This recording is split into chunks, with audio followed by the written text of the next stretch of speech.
Hello students, welcome to स्वर्णिम career institute rings. हमारा जो टॉपिक चल रहा था पिछले वीडियो लेक्चर में आपने देखा होगा, हमने पढ़ा स्ट्रेस और स्ट्रेन। स्ट्रेस जो आपने पढ़ा किसी भी बॉडी के अंदर, stress this is force upon area. Force कौन सा लेते हैं? Restoring force. क्लियर? ठीक है। एक है आपके पास स्ट्रेन, वो होता है change in length upon original. Change in upon original, हम ऐसा बोल रहे हैं उसको। ये दो जो है टॉपिक्स हम लोगों ने पिछले वीडियो लेक्चर में स्टडी किया है। आज हम पढ़ने वाले हैं Hooke's law and modulus of elasticity. Hooke's law and modulus of elasticity. Hooke's law क्या है, तो इसको समझने के लिए हम लोग एक एक्सपेरिमेंट भी कर सकते हैं, या हम लोग डायरेक्ट लिख सकते हैं कि हुक्स लॉ क्या है। देखिए, हुक्स लॉ ये कहता है कि इलास्टिक लिमिट जो बच्चे जानते हैं उनके लिए ठीक है, जो नहीं जानते उनको बता देता हूं इलास्टिक लिमिट क्या होती है। कि जैसे मैंने किसी रबर बैंड को मैंने जो है कुछ ऐसे खींचा, नीचे ऐसे खींचा, इसको छोड़ दिया, वो रबर बैंड वापस ऊपर चला गया। या कोई भी मटेरियल बॉडी, सपोज स्टील का वायर है, कुछ और एल्यूमिनियम का वायर है, उसको हमने खींचा और छोड़ दिया, वो वापस अपनी जगह चला गया। और खींचा, फिर छोड़ दिया, फिर वापस अपनी जगह चला गया। बट ऐसा कितने फोर्स तक होगा? तो एक फोर्स की ऐसी लिमिट आ जाएगी, उसके बाद अगर आप डिफॉर्मिंग फोर्स को हटा दोगे तो वापस नहीं आएगा। तो एक लिमिट होती है जब तक उसके अंदर इलास्टिसिटी का प्रॉपर्टी होती है, ठीक है, उसको हम इलास्टिक लिमिट कहते हैं। उस लिमिट के आगे हुक्स लॉ फॉलो नहीं करता है। इसलिए पहली बात है कि हुक्स लॉ के लिए क्या होना चाहिए कि इलास्टिक लिमिट में हम बात करते हैं। तो हुक्स लॉ कहता है with in elastic limit stress is directly proportional to strain. Stress is directly proportional to strain. ये चीज आपको पता होनी, simply stress is directly proportional to strain. Simple. तो stress इज इक्वल टू एक कांस्टेंट होगा, इनटू में क्या आएगा? स्ट्रेन। ये जो कांस्टेंट होता है, ये सभी मटेरियल का अलग अलग होता है। सभी मटेरियल का क्या होता है? अलग अलग होता है। और इसी को बोलते हैं मॉडुलस ऑफ इलास्टिसिटी। ये जो कांस्टेंट है इसको हम क्या बोलते हैं? Modulus of elasticity. Modulus of elasticity हम इस कांस्टेंट को बोलते हैं। मतलब ये हुआ कि मॉडुलस ऑफ इलास्टिसिटी भी कह सकते हैं coefficient of elasticity. Coefficient of elasticity भी हम इसको कहते हैं। क्लियर? ये तो यहां ये जो कांस्टेंट है वो किन किन चीजों पर डिपेंड करता है? तो यहां से हम कह सकते हैं डिपेंड्स ऑन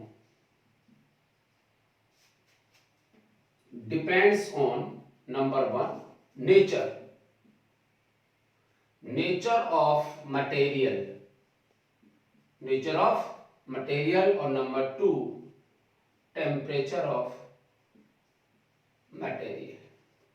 जो इलास्टिसिटी कोएफिशिएंट है वो किस पर डिपेंड करता है? मटेरियल की नेचर पे और उसके टेम्परेचर पे। जैसे मेरे पास एक तो स्टील का वायर है, ये कोई स्टील का वायर है, एक मेरे पास कॉपर का वायर हो, और एक मेरे पास मान लो रबर हो, ऐसे। तो क्या ये बात फील कर सकते हैं कि इस पे मैंने कुछ फोर्स लगाया, इस पे मैंने कुछ फोर्स लगाया, इस पे मैंने कुछ फोर्स लगाया, वो फोर्स लगाने के बाद हमने उस फोर्स को हटा लिया तो ये वापस चला गया। ठीक है, ऐसे हम फोर्स लगाते गए और एक ऐसी लिमिट आ गई, उसके बाद फोर्स लगाने के बाद ये वापस नहीं गया। तो उस वाले केस के अंदर इन सब की कांस्टेंट की जो वैल्यू है वो डिफरेंट डिफरेंट होती है। इस कांस्टेंट की वैल्यू क्या होती है? डिफरेंट डिफरेंट होती है। So this constant is depends on the nature of the material, temperature of the material. हमें क्या भ्रम है वो समझिए। जब ये नेचर पर डिपेंड करता तो किस पर डिपेंड नहीं करता? स्ट्रेस और स्ट्रेन पे। क्योंकि हम लोग ऐसे सॉल्व कर लेते हैं, कांस्टेंट इज इक्वल्स टू, यानी coefficient of elasticity, coefficient of elasticity is equals to क्या बनेगा? Stress upon strain, stress upon strain, stress upon stress, strain is equals to coefficient of elasticity. तो हम ऐसा कहते हैं कि सर कोएफिशिएंट ऑफ इलास्टिसिटी किस पर डिपेंड करता है? स्ट्रेन पर डिपेंड करता है या स्ट्रेस पर डिपेंड करता है? तो आंसर है गलत, ये इन पर डिपेंड नहीं करता है। मतलब ये हुआ कि coefficient of elasticity it does not depends on value of stress and strain, stress and strain इनकी वैल्यूज पे डिपेंड नहीं करता है। ठीक है, तो ये जो फॉर्मूला है कांस्टेंट का, कोएफिशिएंट ऑफ इलास्टिसिटी का या मॉडुलस ऑफ इलास्टिसिटी का, ये आपको एनी टाइम याद होना चाहिए। ठीक है, अब लिमिट के अंदर ही फॉलो होगा, ध्यान रखिएगा। इलास्टिक लिमिट के बाहर हुक्स लो फॉलो नहीं होता। जब ऐसा है तो क्या हम ग्राफ बना सकते हैं? तो आंसर है यस। ठीक है, ये आपका क्या आ जाएगा? ग्राफ आ जाएगा। स्ट्रेस और स्ट्रेन में ग्राफ, स्ट्रेस और स्ट्रेन में क्या आ जाएगा? ग्राफ आ जाएगा। जैसे आप इसको ऐसे भी ले सकते हो, इधर क्या ले लो स्ट्रेन और इधर क्या ले लो स्ट्रेस, ऐसे भी ले सकते हो। तो ग्राफ कैसा होगा? स्ट्रेट लाइन, क्योंकि कैसा है? प्रोपोर्शनल है। क्लियर होगी बात? अब ये जो हम लोग पढ़ेंगे ये तीन टाइप का होता है। ये जिस कांस्टेंट की हम बात कर रहे हैं, मॉडुलस ऑफ इलास्टिसिटी की हम बात कर रहे हैं, वो थ्री टाइप्स का होता है। कितने टाइप्स का होता है? थ्री टाइप्स का। तो मॉडुलस नंबर है Young's modulus of elasticity, Young's modulus of elasticity. Robert Young scientist थे और उन्होंने इस लॉ को हुक के बाद जो है इस लॉ के बारे में बताया था और उन्होंने एक्सपेरिमेंटली इसको प्रूव करके बताया था। तो उसके नाम पे इसको लिखा गया Young's modulus of elasticity. First एक है bulk modulus, bulk modulus of elasticity, bulk modulus of elasticity होता है। और नंबर 3 होता है रिजिडिटी, रिजिडिटी ऑफ इलास्टिसिटी। तो ये तीन इलास्टिसिटीज हम पढ़ने वाले हैं और यहीं से हमारे क्वेश्चंस बनना स्टार्ट होते हैं। सो यंग्स मॉडुलस ऑफ इलास्टिसिटी क्या होता है, बल्क मॉडुलस ऑफ इलास्टिसिटी क्या होता है और रिजिडिटी ऑफ इलास्टिसिटी क्या होता है, ये हम लोग जो है अब पढ़ने वाले हैं। क्लियर? तो एक बार आप इसको उतार लें, फिर हम वन बाय वन सबको पढ़ेंगे, जिसमें आज के टॉपिक इस वीडियो लेक्चर में यंग्स मॉडुलस ऑफ इलास्टिसिटी हम कंप्लीट करने वाले हैं। फटाफट उतार लें आप। तो अब हम बात करते हैं यंग्स मॉडुलस ऑफ इलास्टिसिटी की। मैंने अभी आपसे कहा कि ये जो कांस्टेंट है उसका फॉर्मूला क्या बना? Stress upon strain. ठीक है, और ये जो कांस्टेंट है वो कितने टाइप्स के होते हैं? तीन टाइप्स के होते हैं। तो एक बात समझ में आती है कि यंग्स मॉडुलस ऑफ इलास्टिसिटी, जिसको हम लोग कैपिटल Y से रिप्रेजेंट करने वाले हैं, वो Y का फॉर्मूला क्या होगा? तो स्ट्रेस अपॉन स्ट्रेन, वही तो चीज है कोएफिशिएंट। बट इस स्ट्रेस को मैं क्या बोल सकता हूं? Longitudinal stress upon longitudinal strain. तो मैं चाहूं तो इसको और अच्छा कर सकते हैं हम लोग, longitudinal stress upon longitudinal strain, ये हो सकता है। ठीक है, अब स्ट्रेस और स्ट्रेन मतलब ये हुआ कि जैसे मेरे पास ये वायर था, आपने ये मान लीजिए वायर था जिसकी लेंथ थी L, मैंने इस पे एक फोर्स लगाया था F, और फोर्स F लगाने के कारण इसकी लेंथ जो है कुछ इंक्रीज हो गई, और कितनी इंक्रीज हो गई, डेल्टा L इंक्रीज हो गई, ठीक है। और इसका क्रॉस सेक्शन एरिया कितना था, A। उस वाले केस में स्ट्रेस जो थी, स्ट्रेस वो कितनी थी, फोर्स अपॉन एरिया, और आपका स्ट्रेन कितना था, change in upon original, change in upon original. तो यहां से आप लिख सकते हैं F upon A upon delta L upon L। तो यंग्स मॉडुलस ऑफ इलास्टिसिटी कितना आया, F अपॉन A, L कहां जाएगा ऊपर, और नीचे क्या रह जाएगा, डेल्टा L।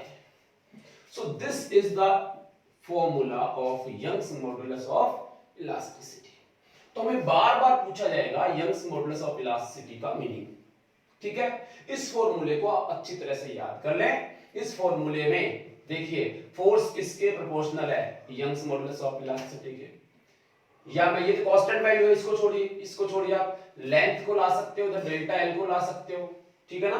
तो वो हम लोग देखेंगे आने वाले टाइम में। अभी खैर ये आपका हो गया यंग्स मॉडुलस ऑफ इलास्टिसिटी। वैसे मैं बता दूं कि ये जो है कांस्टेंट वैल्यू होती है, जैसे स्टील का कोई ना कोई यंग्स मॉडुलस होता है, कॉपर का कोई ना कोई यंग्स मॉडुलस होता है, दीज आर कांस्टेंट वैल्यू जो आपको अपनी बुक्स में मिल जाएंगी, गिवन होगी। जैसे स्टील का होता है 2 × 10⁻11 न्यूटन पर मीटर स्क्वायर, इसका होता है 1.3 × 10⁻11 न्यूटन पर मीटर स्क्वायर। ऐसे जितने भी मटेरियल है हमारे पास बॉडीज हैं, उन सबका यंग्स मॉडुलस ऑफ इलास्टिसिटी होता है, and which is constant. Clear. चलिए अब बात कर रहे थे इसकी। अब बात ये है कि जब हम क्वेश्चन सॉल्व करते हैं तो उस समय हमारे पास इसको पहचानना, फोर्स को, ये फोर्स, इसको पहचानना इंपॉर्टेंट होता है, सबसे मेन चीज। मैं आपको बता दूं कंसेप्ट तो इलास्टिसिटी के अंदर बस यही है, y = FL/A डेल्टा L, ठीक है। अब इससे आप कितने भी क्वेश्चन बना लो, आपका पीछे का पूरा क्लियर होना चाहिए। उसके बाद नंबर ऑफ क्वेश्चन आप इसमें एनएलएम काम में ले लो, आप इसमें सर्कुलर मोशन काम में ले लो, ठीक है ना। आप जो है इसके अंदर इंटीग्रेशन कंप्लीट काम में ले सकते हो। तो बट ये आपको पता होना चाहिए इसमें फोर्स, ये फोर्स कौन सा होता है। तो आप याद कीजिए ये फोर्स एक्चुअल में रिस्टोरिंग फोर्स होता है। हम तो लगाते हैं इधर की तरफ, बट अंदर कौन सा फोर्स लगता है, रिस्टोरिंग फोर्स। सो हमें वो पहचानना पड़ेगा, वो रिस्टोरिंग फोर्स की वैल्यू यहां रखनी होती है, इसका ध्यान रखेंगे, ठीक है। लेंथ उसकी ओरिजिनल लेंथ कितनी है और उसमें चेंज कितना आया है, क्लियर होगी बात। अब यहां से इसकी यूनिट देखो, यंग्स मॉडुलस की यूनिट, यूनिट क्या होगी देखो, स्ट्रेस अपॉन स्ट्रेन। स्ट्रेस की यूनिट क्या होती है, तो स्ट्रेस की होती है न्यूटन पर मीटर स्क्वायर, और स्ट्रेन की यूनिट क्या होती है, कुछ भी नहीं। तो यंग्स मॉडुलस की यूनिट क्या होगी, न्यूटन पर मीटर स्क्वायर, न्यूटन पर मीटर स्क्वायर इसकी यूनिट हो जाएगी। अगर मैं इसकी डायमेंशन की बात करूं, तो ये तो वही होगी ml2t-2 अपॉन L2। क्या आया, ml-1t-2, ये इसकी क्या आ जाएंगी, डायमेंशन आ जाएंगी, सेम टू सेम जो किसकी होती है, स्ट्रेस की होती है। अब मैं आपसे बार बार ये कह रहा हूं कि जब भी हम इन क्वेश्चंस को सॉल्व करेंगे तो हमें किसको पहचानना है, फोर्स को पहचानना है कि वो फोर्स उस समय mg के इक्वल है, या वो फोर्स हमारा टेंशन के इक्वल है, या वो फोर्स हमारा सेंट्रीपिटल फोर्स के इक्वल है, वो चीज आपको पहचाननी होगी, ठीक है ना। तो ये आपका जो मेन फॉर्मूला है इसको आप याद रखेंगे। जैसे मैं बात करता हूं, सपोज ये आपके पास ये एक वायर है, इसका क्रॉस सेक्शन एरिया A है, यहां इस पे एक मास हमने जो हैंग कर दिया, जिसके कारण इस पे एक mg काम करने लग गया, दिस इज mg, राइट। और ये mg इस पे काम करेगा तो अंदर की तरफ एक रिस्टोरिंग फोर्स काम करेगा, रिस्टोरिंग फोर्स। बट इक्विलिब्रियम की कंडीशन में रिस्टोरिंग फोर्स किसके इक्वल हो जाएगा, mg के इक्वल हो जाएगा। मतलब दिस F जो है this is equal to mg। So इसका ये मतलब हुआ कि अगर हम y को, अगर फोर्स इस फॉर्म में गिवन नहीं था और हमें इस फॉर्म में दे दिया कि मास लटका दिया गया है, उस वाले केस में mg की फॉर्म में यानी वेट की फॉर्म में हम फोर्स को लिख सकते हैं, this is equal to what, weight कह सकते हैं। अगर इसको वेट कह सकते हैं तो ये आया mg L upon A delta L। देखिए mg L upon A delta L, ये आ जाएगी, क्या दिक्कत है इसमें, आप ऐसे सॉल्व कर सकते हो। इसके अलावा मान लीजिए हमें इसका क्रॉस सेक्शन एरिया गिवन नहीं हो, क्या गिवन नहीं हो, क्रॉस सेक्शन एरिया गिवन नहीं है क्वेश्चन के अंदर, तो फिर हम लोग कैसे निकालेंगे जरा देखिए। If r is the radius, if r is the radius of the wire, if r is the radius of the wire, then what happen, y is equals to mg by l, यहां क्या आ जाएगा, पाई r square into delta L, ऐसे कर लोगे। तो number of questions आपको बनाने हैं, नंबर ऑफ क्वेश्चंस आपको बनाने, आपका अपना खुद का दिमाग है, कितना काम में लेना है, तो उसके अकॉर्डिंग इसको सॉल्व करना है कि उसमें क्या क्या गिवन है, क्या गिवन नहीं है, उसके अकॉर्डिंग सॉल्व करना है। जैसे इसमें हम लोगों ने रेडियस दे दी तो हमने इसको सॉल्व कर लिया, y के अकॉर्डिंग ये हमारा जो है फॉर्मूला बन गया y का, ठीक है। और देखिए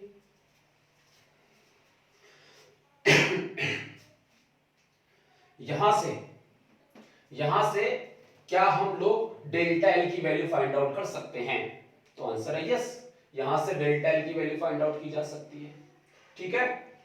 तो मैं यहां से डेल्टा एल को आप क्या कहते हैं, डेल्टा एल, तो हम इसको बोलेंगे increment of length, increment of length, ठीक है, या फिर इसको आप बोलेंगे अलोंगेशन, ठीक है।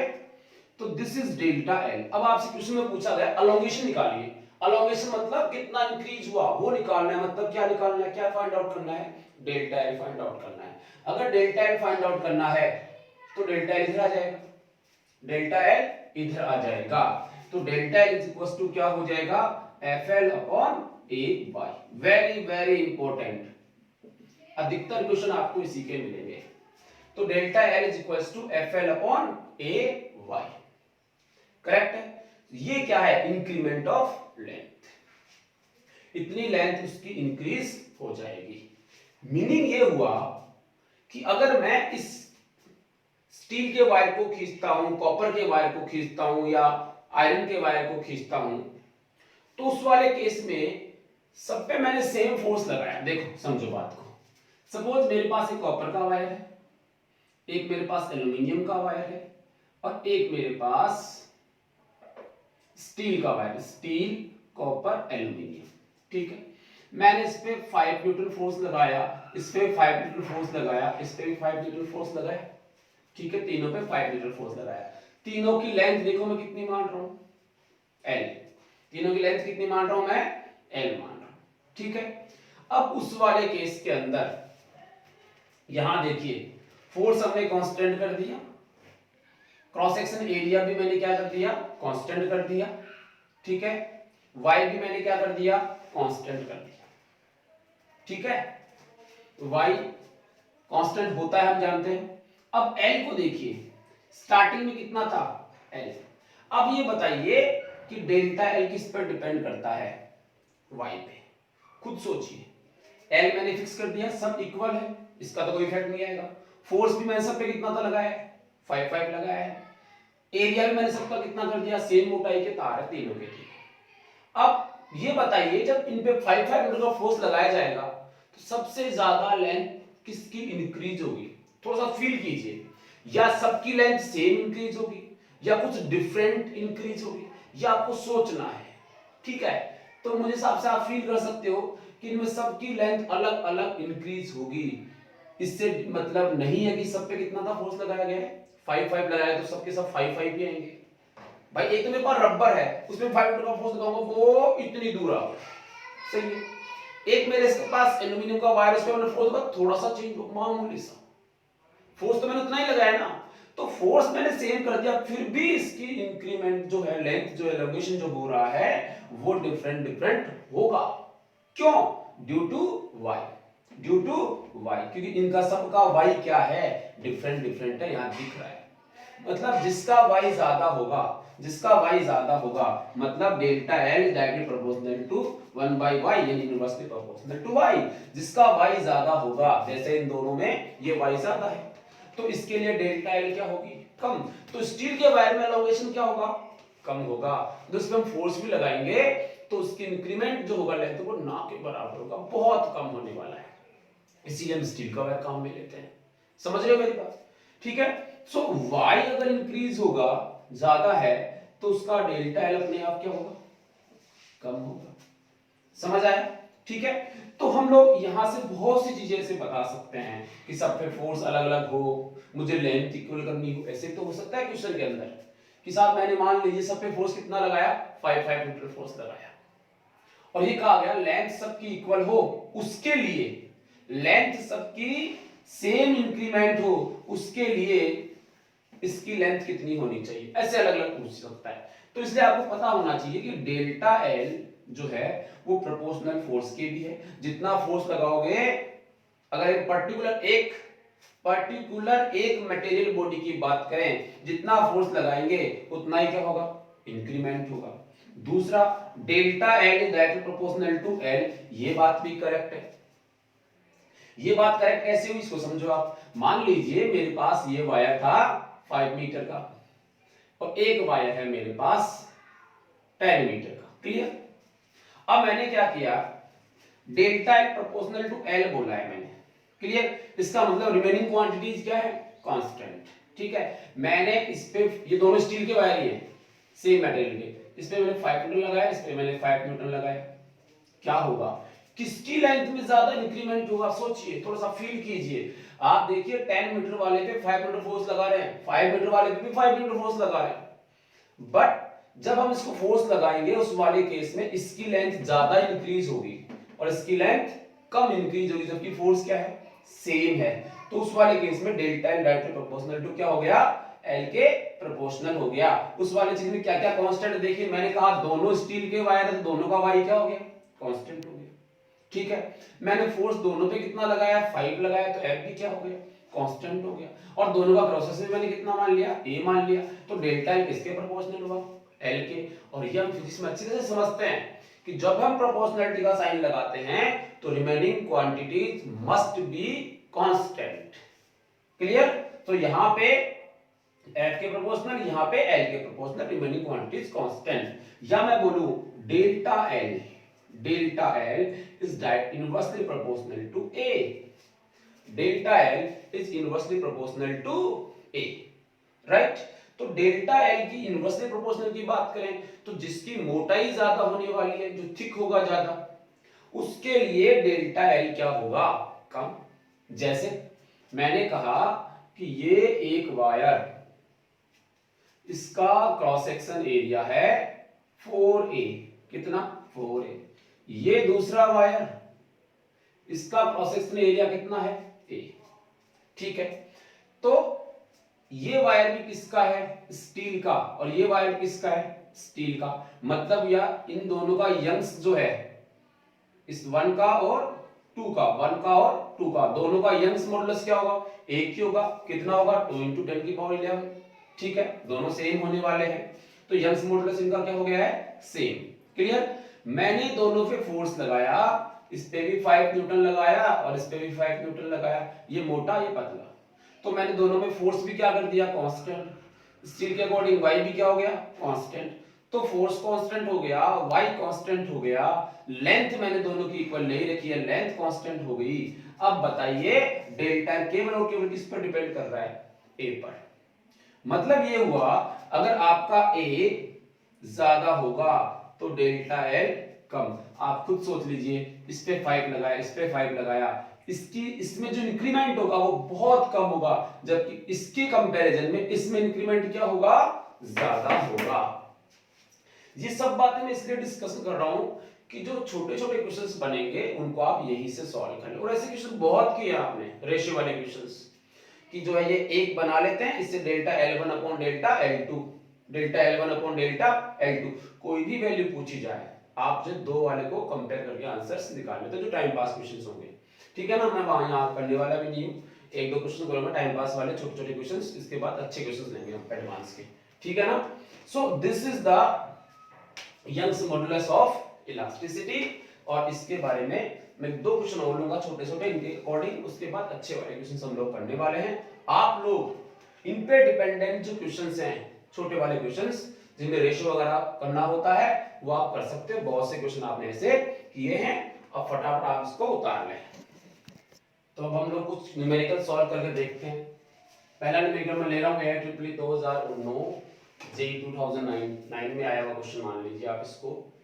इसमें ये कहा गया है कि आपके पास दो वायर हैं, wire A and wire B, दोनों सेम मटेरियल के बने हुए हैं, मतलब या तो दोनों कॉपर के हैं या फिर दोनों स्टील के हैं या फिर किसी और मटेरियल के हैं। ये कहा गया है क्वेश्चन के अंदर कि दोनों का वॉल्यूम जो है वो क्या है, सेम है। इसका भी V वॉल्यूम, इसका भी V वॉल्यूम, तो वॉल्यूम क्या हो गया अपने यहाँ सेम बोला गया, तो लेंथ हम समझ सकते हैं डिफरेंट होनी चाहिए। ठीक है, अब ये कहता है हमें if length of A increased by delta x, इसकी लेंथ कितनी इंक्रीज की, डेल्टा x। कब हो सकती है लेंथ इंक्रीज, जब उस पर कोई फोर्स अप्लाई किया जाता है। तो इन्होंने कितना फोर्स अप्लाई किया, F। मतलब ये हुआ कि इसके ऊपर जब हम लोग F फोर्स अप्लाई करते हैं, इसके ऊपर हम क्या करते हैं, F फोर्स अप्लाई करते हैं इस वाले केस के अंदर, तो उसकी जो लेंथ इंक्रीज होती है दैट इज डेल्टा x, जिसको डेल्टा L हम बोलते हैं। ठीक है, ये डेल्टा x। अब कहता है find force required to increase length delta x of wire. मतलब ये हुआ कि इसकी भी कितनी इंक्रीज करनी है, डेल्टा x ही इंक्रीज करनी है। तो बताइए इसके लिए कितना फोर्स लगाना पड़ेगा, जबकि मेटल दोनों क्या है, एक ही है।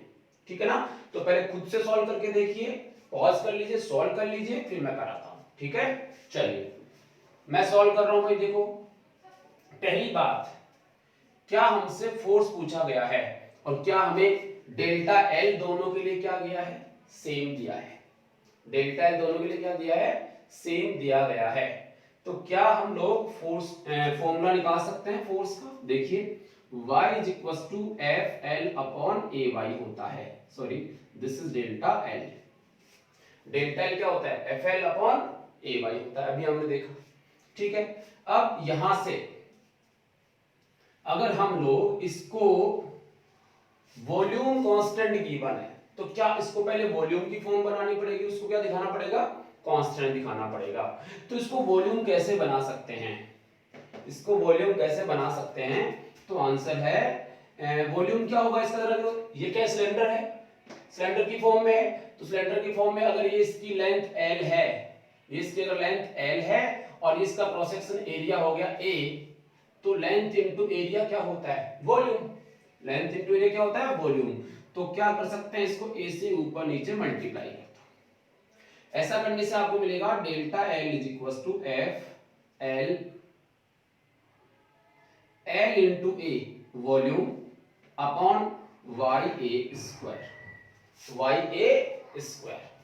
तो यहां से हमें निकालना फोर्स है, तो force is equal to delta L YA square upon V, delta L YA square upon V, ये आ जाएगा फोर्स का फॉर्मूला। सो नाउ फोर्स जो है, एक बार इस फॉर्मूले को आप जरूर चेक कर लेना, Y is equal to force upon area into change in upon original. ठीक है, तो यहां से delta L is equal to कितना आ जाएगा, delta L is equal to FL upon AY, सही है। ठीक है, सो ये आपने लिख लिया और यहां से ऐसे आपने इसको क्या कर दिया, ऊपर नीचे मल्टीप्लाई कर दिया।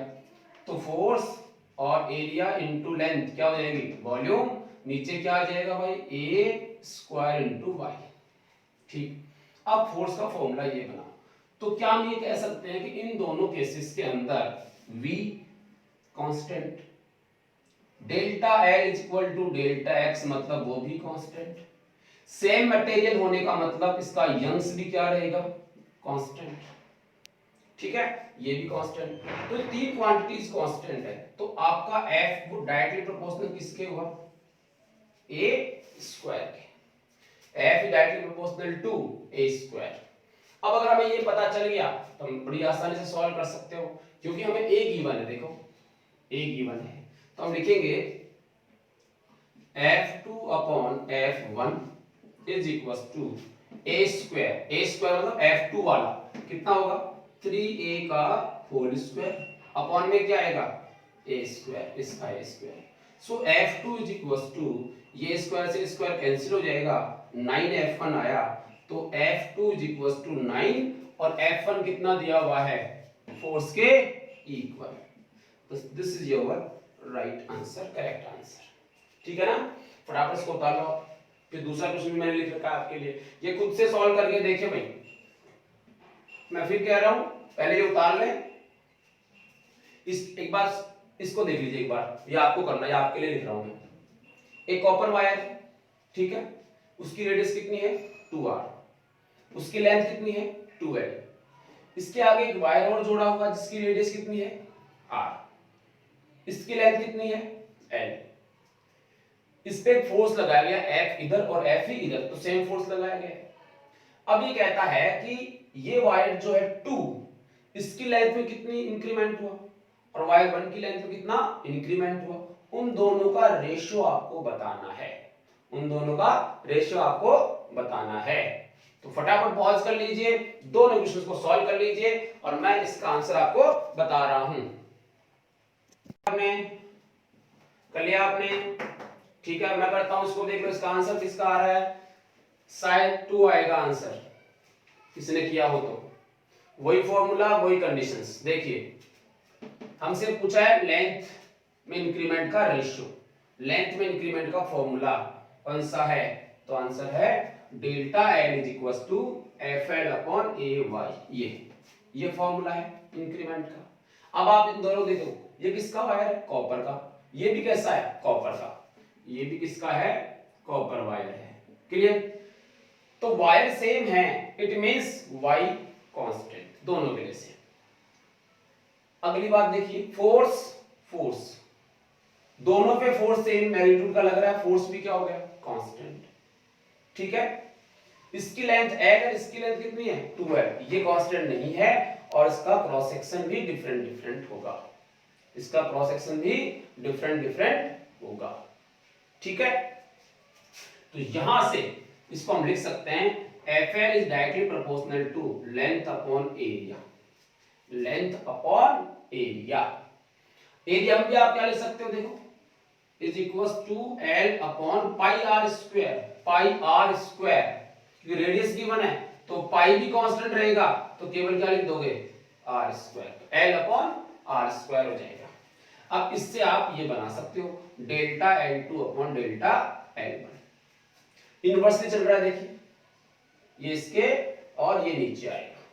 तो सबसे पहले L2 की बात करो, इसके लिए लिखिए length upon radius R square, अब उल्टा लिख दीजिए इसको, इसका कितना है 2r का कितना हो जाएगा 4r स्क्वायर अपॉन इसकी लेंथ कितनी 2l का मतलब 2l, इसका स्क्वायर नहीं है ना, तो यहां से r स्क्वायर से r स्क्वायर क्या हो जाएगा कैंसिल, l से l कैंसिल, ये कितना हो जाएगा 2 टाइम्स, तो आंसर कितना आया 2:1। तो ये सब छोटे क्वेश्चंस हैं, इस टाइप के क्वेश्चंस की आप खुद प्रैक्टिस करें घर पे। तो नेक्स्ट क्वेश्चन देखो बेटा, नेक्स्ट क्वेश्चन हम लोग ले रहे हैं, कुछ अच्छे क्वेश्चंस ले रहे हैं। हमारे पास सीलिंग है और सीलिंग से 2 वायर आपके सामने कुछ इस प्रकार से हैंग किए हुए, एक स्टील का वायर है और एक ब्रास का वायर है। स्टील के वायर का cross sectional area 0.1 centimetre square है और ब्रास के वायर का cross sectional area 0.2 centimetre square है। यहां पर एक रॉड लगी हुई है, ये एक रॉड है 2 मीटर की, ठीक है, और इनके एंड्स के ऊपर ये वायर्स कनेक्टेड है, क्लियर होगी बात। अब इसमें स्टील का यंग मॉडुलस गिवन है, हमें ब्रास का यंग मॉडुलस गिवन है और हमें कहा जा रहा है कि along the road at what distance a weight hang to produce equal stress, ये चीज ध्यान देंगे आप, इक्वल स्ट्रेस, ठीक है ना। तो यहां से हम बात करते हैं इक्वल स्ट्रेस की, क्लियर। देखो कैसे आंसर निकलेगा, हमसे पूछा गया है कि इस रॉड के ऊपर मैं, इस रॉड के अलोंग कौन सा पॉइंट हो जहां पर वेट को अगर हैंग किया जाए, W को हैंग किया जाए इस वेट को, उस वाले केस में क्या आना चाहिए, स्ट्रेस इक्वल आनी चाहिए। तो मैंने कहा इस रॉड के ऊपर कौन सा वो पॉइंट हो, मुझे नहीं पता, मान लो वो पॉइंट ये है, अगर मैं यहाँ पे W हैंग करता हूं, उस वाले केस में इन दोनों वायर्स में क्या सेम होना चाहिए, स्ट्रेस सेम होना चाहिए, हमारा क्वेश्चन है। अब हमें पता नहीं है तो हम लोग हमेशा क्या करते हैं, suppose this distance is x, तो डिस्टेंस x हो गई कि हमने कह दिया कि स्टील की जो रॉड है, स्टील का जो वायर है उसके वाले एंड से x डिस्टेंस पे अगर मैं W वेट हैंग करता हूं, उस वाले केस में इन दोनों पे स्ट्रेस इक्वल होगी, ये हमने मान लिया। अब सॉल्व कैसे करें, x की वैल्यू कैसे निकालें, तो सॉल्व करके देखते हैं हम लोग। चलिए तो बात करते हैं, सबसे पहले क्या गिवन है हमें, स्ट्रेस इक्वल है किस किस की, स्टील वायर की, और स्ट्रेस किसकी, तो आंसर है ब्रास वायर की। दोनों की स्ट्रेस को हमने क्या कर दिया, इक्वल कर दिया। स्ट्रेस का फॉर्मूला क्या होता है, force upon area, force upon area. जरा ध्यान दीजिएगा, यहां पे फोर्स, देखिए इस स्टील वाले वायर पे फोर्स कौन सा होगा, रिस्टोरिंग फोर्स लेते हैं हम लोग। अब यहां तो ये जो रॉड है वो रॉड इस पे नीचे की तरफ फोर्स लगा रही है, बट रिस्टोरिंग फोर्स यहां कौन सा फोर्स होगा, तो आंसर है टेंशन फोर्स। कौन सा होगा, टेंशन फोर्स होगा, सही है। इसको मैं लिख रहा हूं TS, क्या लिख रहा हूं मैं इसको, TS। ऐसे ही इसमें जो टेंशन होगी उसको मैं क्या लिखूंगा, TB, क्लियर है।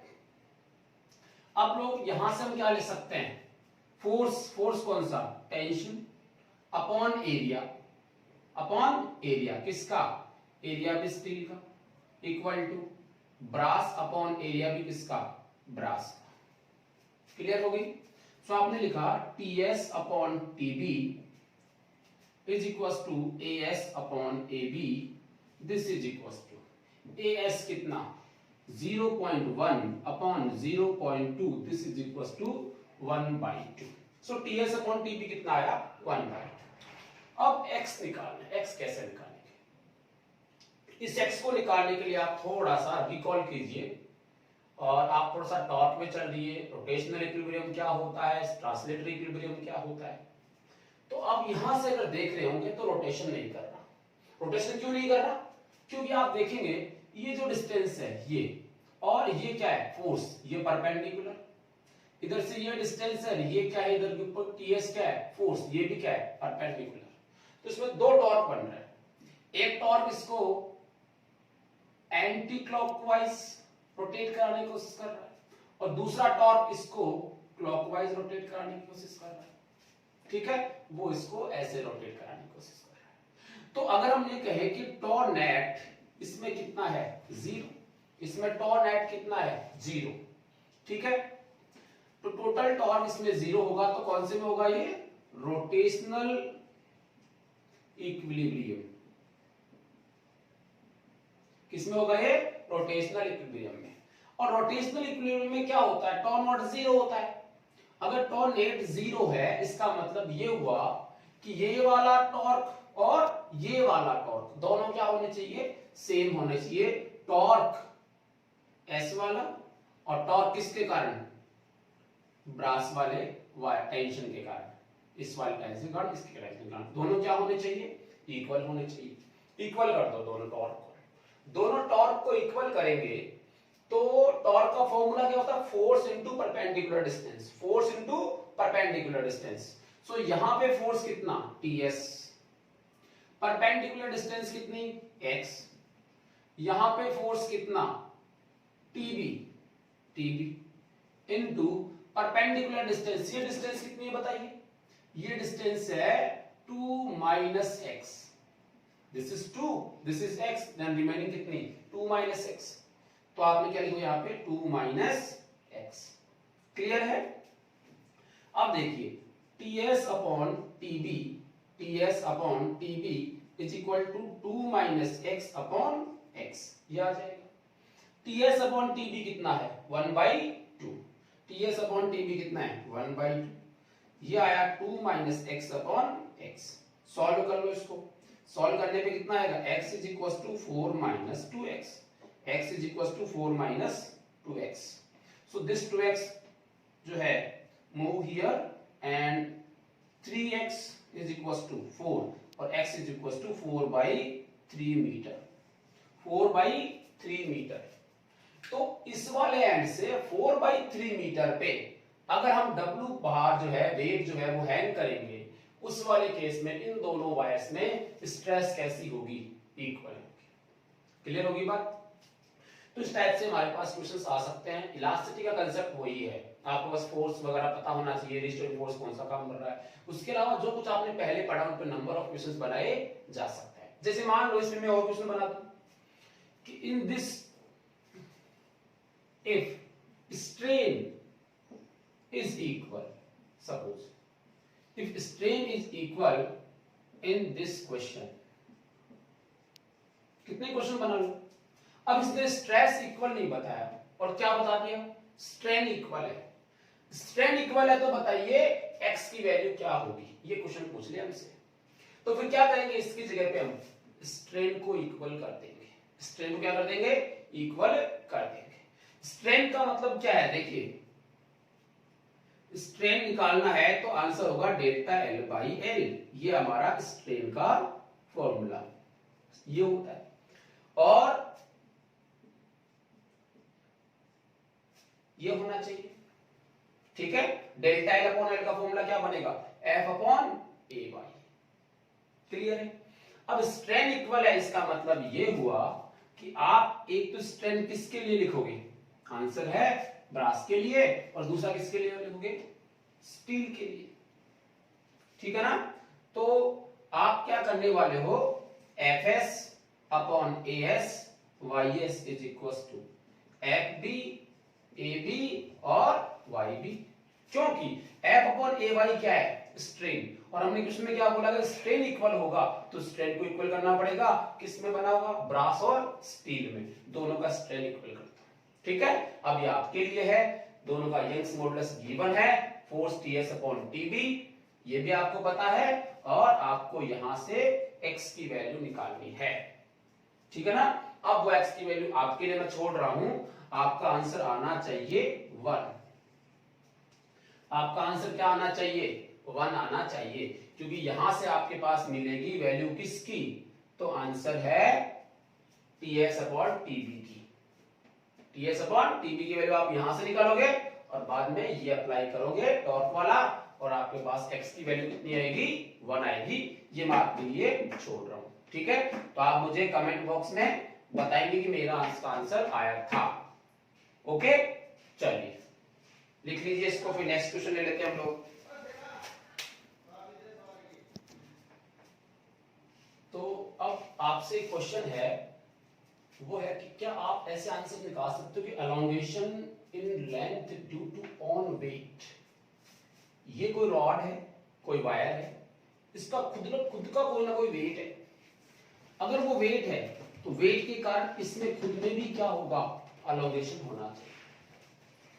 अगर इसमें एलोंगेशन होगा तो कितना होगा, फिर से सुनिए, आपके पास इस रिजिड सपोर्ट है, रिजिड सपोर्ट से एक वायर लटका दिया हमने, इसका खुद का कोई ना कोई वेट है। वेट के कारण क्या होगा, नीचे की तरफ एक फोर्स काम करेगा। जब नीचे की तरफ फोर्स काम करेगा तो इसकी लेंथ में क्या होगा, इंक्रीमेंट होगा। तो हमने कहा इसका एलोंगेशन यानी वो इंक्रीमेंट कितना होना चाहिए। क्लियर होगी बात।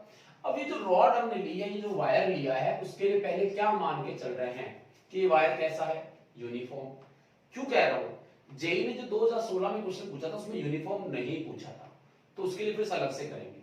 तो ये यूनिफॉर्म है। दूसरी बात है, इसका वेट कितना है, W गिवन है मान लो, इसका यंग मॉडुलस कितना दिया हुआ है, Y दिया हुआ है। तो हम लोगों को इसकी क्या निकालनी है, लेंथ निकालनी है, कितना इंक्रीमेंट इसमें हुआ है। चलिए, तो इसको सॉल्व करने के लिए क्या करना पड़ेगा, एक बात तो ये है कि अगर ये मासलेस होती तो इसमें टेंशन क्या होती, तो आंसर है टेंशन सेम होती, बट ये मासलेस नहीं है, तो जैसे जैसे हम ऊपर जाएंगे वैसे वैसे टेंशन क्या होगी, इंक्रीज होगी। तो इसके लिए हम क्या करें, हमने एक छोटा सा यहां x डिस्टेंस पे, देखिए मैं लोअर एंड से कोई डिस्टेंस ले रहा हूं x, वहां छोटा सा आपने एक सेगमेंट लिया dx, ये छोटा सा आपने सेगमेंट ले लिया dx। ये जो छोटा सा सेगमेंट आपका आ रहा है, इस पे भी कोई ना कोई फोर्स तो लग रहा है, ऊपर जाएगा टेंशन इंक्रीज होती तो इसके भी ऊपर कोई ना कोई फोर्स काम कर रहा है। अब वो जो फोर्स इस पे काम कर रहा है इतने से पे, तो इतने से के अंदर भी क्या होनी चाहिए, इसके इतने से में भी इसकी लेंथ में इंक्रीमेंट होना चाहिए। फिर से हमने x डिस्टेंस पर एक छोटा सा एलिमेंट लिया dx, क्या उस dx की अगर हम बात करें, देखिए ये आपका dx है, इस पे जो है इस तरफ तो t काम कर रहा है और इस तरफ काम करेगा t प्लस dt। जैसे हम ऊपर जाते हैं ना वैसे वैसे जो है आपका टेंशन इंक्रीज होता है। तो हमने कहा कि जब इसके ऊपर कितना ज्यादा दिख रहा है, डेल्टा टी या dt ज्यादा दिख रहा है, तो इसके कारण क्या होगा, इसमें एलोंगेशन ज्यादा कुछ होगा। वो अगर हम पहले निकाल लें और फिर क्या करते हैं, इंटीग्रेशन करते हैं, तो हमारा आंसर आ सकता है। तो इस स्मॉल एलोंगेशन निकाल लेते हैं हम लोग, ठीक है। कैसे निकालेंगे, तो देखिए elongation in small element dx में कितनी इंक्रीमेंट होगा, suppose this is dl increment मान लेते हैं। dl का क्या होता है आंसर, FL अपॉन ay, इसकी लेंथ हमें दी हुई है l, तो FL अपॉन ay हो गया dl। अब यहां पर ये जो लेंथ है हम किसकी बात कर रहे हैं, इसकी लेंथ कितनी है, dx, तो यहां क्या आना चाहिए, f इंटू dx आना चाहिए, तो f into dx upon ay हो जाएगा। क्लियर। अब ये देखना है कि इसके ऊपर फोर्स लग कितना रहा है, तो इसका वेट कितना है w, इसका वेट कितना है w, और पर यूनिट लेंथ टोटल लेंथ कितनी है l, तो 1 सेंटीमीटर पे देखिए, मगर आपसे बोलूं कि इसकी मास डेंसिटी या वेट डेंसिटी लिख देता हूं मैं, चलो वेट के लिए लिख देता हूं, W/L होगी। सोचिए कैसे, टोटल वेट कितना है W, टोटल लेंथ कितनी है L, 1 सेंटीमीटर पे कितना वेट हुआ, तो ये वेट की डेंसिटी जाएगी, weight per unit length, weight per unit length कितना बनेगा W/L।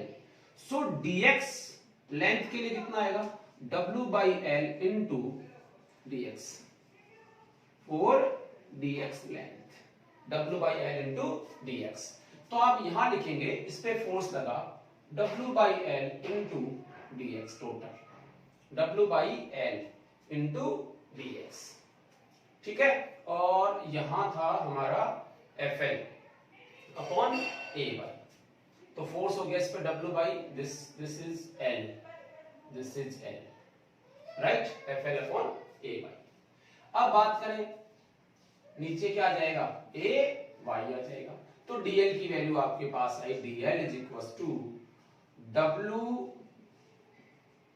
अपॉन ay, L से L कैंसिल हो जाएगा और यहां पर आ जाएगा dx, ठीक है। ये इतनी इंक्रीमेंट किस में हो रहा है, इस dx में। अब क्या करें, टोटल एलोंगेशन निकालो। सो टोटल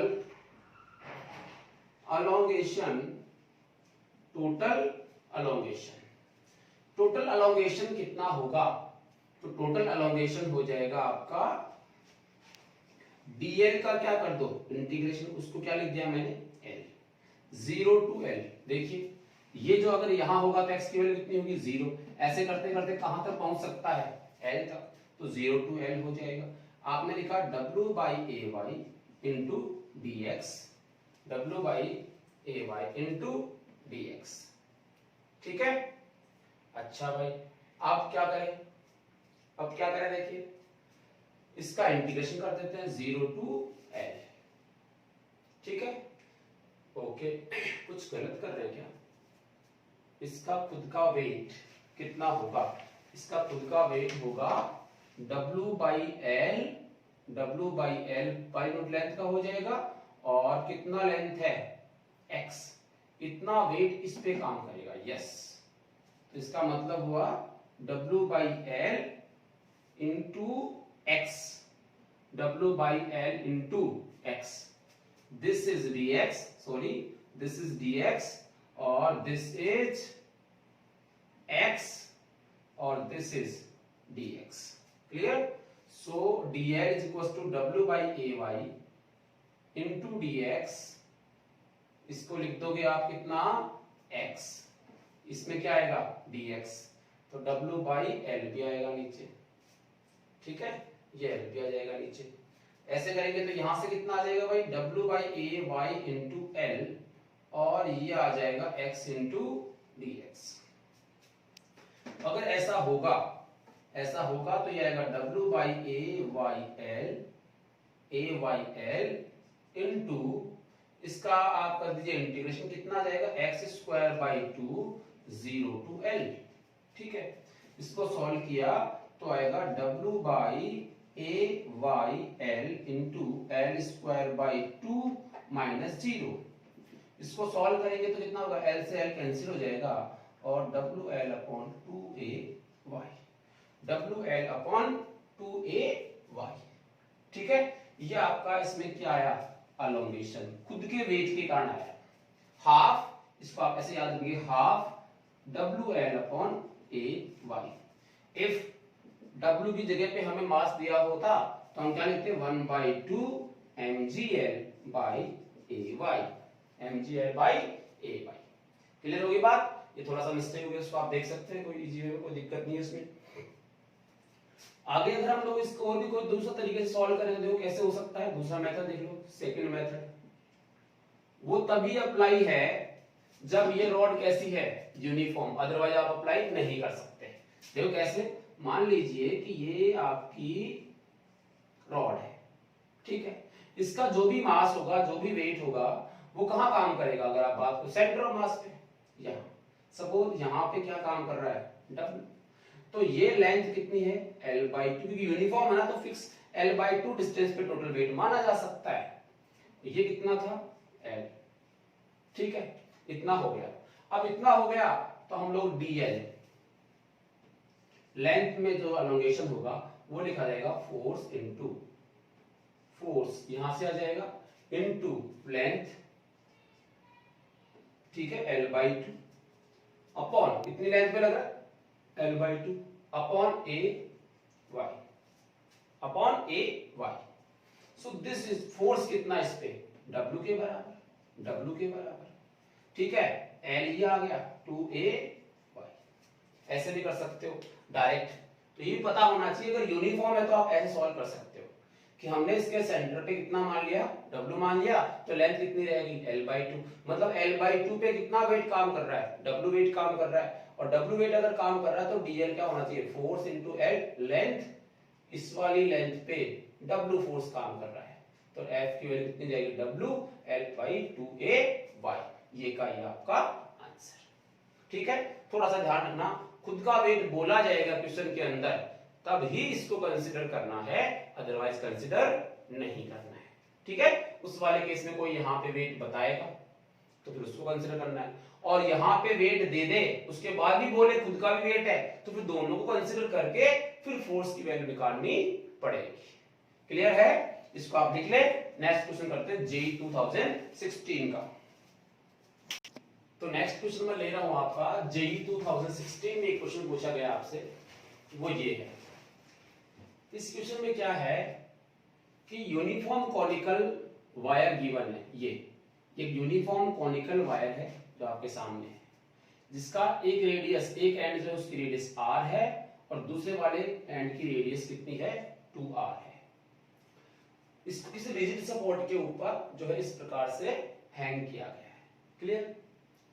फिर बोला गया है कि इसके ऊपर यहां एक मास जो है, मास लटकाया गया, इसलिए उसका mg हमने यहां लिख लिया, इस पे एक मास लटकाया गया है।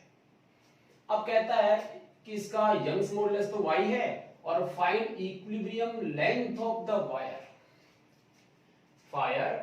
Find equilibrium length of the wire हमसे पूछा गया है, यानी जब इसमें एक्सटेंशन होगा तो वो टोटल एक्सटेंशन कितना होगा, उस इक्विलिब्रियम वायर तक की टोटल एक्सटेंशन हमें निकालना है।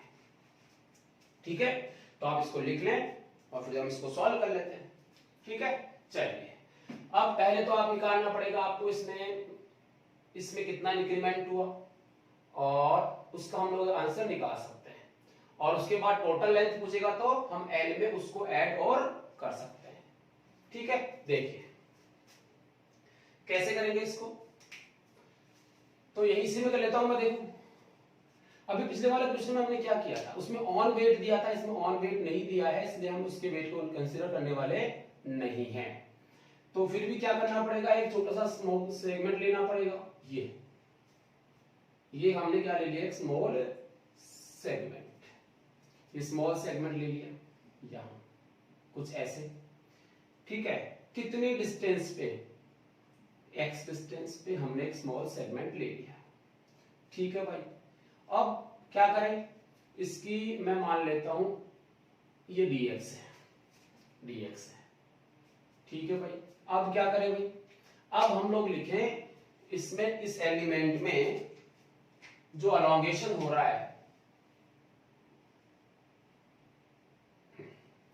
इंक्रीमेंट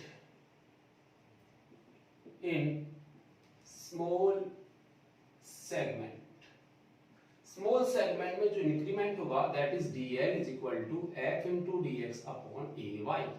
ये हमारा formula, f dx upon ay। अब बात है कि फोर्स कितना है, तो कैसे निकालेंगे फोर्स। ठीक है, तो फोर्स तो साफ ही दिख रहा है, कितना है, mg।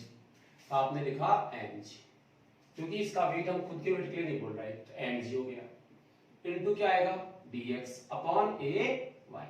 अब a भी गिवन नहीं है तो क्या लिखो, पाई आर स्क्वायर इंटू वाई, ये लिख लिया आपने। टोटल अगर हमें निकालना है, अब यहां एक चीज है, दिस इज आर, आर क्या है, तो आंसर है, सपोज इसकी रेडियस है आर, इसकी रेडियस क्या है आर, ये आर हो जाएगी। इसी सेगमेंट का हम देख लें तो हमने पाई आर स्क्वायर के इसको आर मान लिया। अब दिक्कत ये है हमारे सामने कि हमें आर का वैल्यू नहीं पता है कि आर है कितनी, और आर देखिए, अगर ये आपका सेगमेंट यहां नीचे होता तो आर अलग होता, इससे ऊपर होता तो आर फिर चेंज होता, यानी आर किसके साथ चेंज हो रहा है, एक्स के साथ। तो आर की वैल्यू हमें किसकी फॉर्म में चाहिए, एक्स की फॉर्म में चाहिए। तो कैसे निकाले आर की वैल्यू एक्स की फॉर्म में, दिमाग लगाइए इसके अंदर और हमें बताइए कि आर की वैल्यू क्या आएगी एक्स की फॉर्म में। सोचो, सोचिए। देखो, अगर मैं आपसे कहूं ये एंगल सीधा नहीं बना, क्या सीधा बना लो इसको, ये एंगल जो है यहां से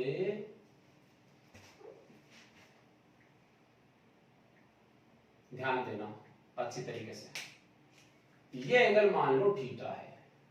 ठीक है, तो ये भी क्या होगा, थीटा होगा। ठीक है, ये कितना है, ये आर, ये भी कितना आर, सही है। तो ये कितना बचा, ये बचा आपका 2r, सही है ना, ये आपको कितना बचा 2r बचा। क्लियर है, चलिए अब देखिए, ये तो है r इतना सा, तो ये तो r हो गया, ये कितना है 2r, ये कितना है टोटल 2r, और ये कितना है स्मॉल r। तो अगर मैं इस पूरे में से ये मतलब स्मॉल r माइनस कर दूं तो ये रिमेनिंग हो गया, ये यहां से लेके यहां तक, ये कितना है, तो आंसर है 3r माइनस स्मॉल r। ये जो है वो कितना है 3r माइनस स्मॉल r। ठीक है, ये है 3r माइनस स्मॉल r, ये मिल जाएगा आपको, ये तो ये मिल जाएगा। दूसरा ये कितना है, ये तो ये तो आंसर है 2r, ये कितना है 2r। देखो, this is 2r and this is r। Clear है। अब इन दोनों के अंदर आप देखिए tan थीटा निकालो दोनों के लिए, इसके लिए और इसके लिए। तो एक तो आप बना लो a b c, एक निकाल लो m n c। तो आप tan थीटा निकालिए। देखो tan थीटा किसके लिए निकाल रहा हूं मैं, m n c के लिए। m n c कितना आएगा 3r माइनस r, अपॉन में कितना आएगा, दिस इज x, और टेंथ का मैं किसके लिए निकालूं, ए बी सी के लिए निकालूं। ये कितना आएगा मेरे पास 2r, 2r अपॉन में कितना आएगा टोटल, ये यहां से लेके यहां तो कितना है l। अब हमें पता है कि ये भी tan थीटा और ये भी tan थीटा दोनों सेम है, तो दोनों क्या कर दो, इक्वल कर दो। जब आप इक्वल करोगे तो क्या लिखोगे, यहां कर लेता हूं 3r minus r upon x is equal to 2r upon l, 3r minus r upon x is equal to 2r upon l। यहां से सॉल्व कर लो इसको, 3r minus r is equal to into l is equal to 2r into x, 3rl minus rl is equal to 2rx। ठीक है, so rl is equal to 3rl minus 2rx। क्या common है यहाँ पे, r common है, कितना बचा 3l minus 3l minus यहां से बच जाएगा 2x। ठीक है, ये rl की वैल्यू, r की वैल्यू कितनी आई 3lr अपॉन l, तो l से l क्या हो जाएगा, कैंसिल हो जाएगा, तो ये क्या बचाएगा, केवल 3r ही रह जाएगा यहाँ पे, 3r। ठीक है, माइनस 2xr अपॉन l, या 2r upon l into x, ऐसे लिख लो 2r upon l into x। ये स्मॉल r की वैल्यू आपने निकाली है, तो यहां रख दीजिए, और क्या mg dx पाई r स्क्वायर की वैल्यू रख देंगे यहाँ पे, ये आएगा कितना 3r minus 2r upon l into x का स्क्वायर इंटू वाई। अब सही है, ये इस सेगमेंट की लेंथ में इतना इंक्रीमेंट होगा। सो टोटल कितनी होगी, टोटल के लिए आपको क्या करना पड़ेगा, इसका इंटीग्रेशन यहां से लेके यहां तक, तो इसका क्या कर दो इंटीग्रेशन, उससे l मिल जाएगा। इसका इंटीग्रेशन 0 से लेके कहां तक जाएगा, l तक जाएगा। mg को मैं बाहर ले लेता हूं, mg को बाहर ले लेता हूं, पाई को बाहर लेता हूं, y को भी बाहर ले लेता हूं, पाई y बाहर ले लिया, अंदर क्या बचा dx, नीचे क्या बचा 3r minus 2r upon l का होल स्क्वायर इनटू x। ये अंदर इंटीग्रेशन बच गया, अपना काम तो हो गया फिजिक्स का। तो ठीक है, ये कंडीशन हमने इसकी बना दी है। अब क्या करना है, इसको इंटीग्रेट करना है आपको, और बाय सॉल्विंग मैं डायरेक्ट लिख रहा हूं, आप लोग खुद सॉल्व कर सकते हैं इसको। इंटीग्रेशन बचा है केवल dx upon 3r minus 2r upon l into x का होल स्क्वायर का क्या करना है, इंटीग्रेशन करना है। ठीक है, तो इसका आंसर जो आएगा वो आएगा 3mg अपॉन, नहीं, इसका जो आंसर दिया हुआ है वो है mgl अपॉन ya पाई r स्क्वायर, mgl अपॉन पाई ya r स्क्वायर, mgl, हाँ ये इसका आंसर दिया गया है। ठीक है, तो ये आंसर जो आपको सामने लिखा हुआ है ये आपको सॉल्व करके देखना है। जो फिजिक्स का काम था वो मैंने इस पे करा दिया है आपको, यहां से आप इंटीग्रेशन करोगे ये। ठीक है, और ये इंटीग्रेशन करने के बाद आपका आंसर आएगा mgl अपॉन पाई ya इंटू r स्क्वायर। ठीक है, आप इसको अब उतार लें, फिर नेक्स्ट क्वेश्चन करते हैं।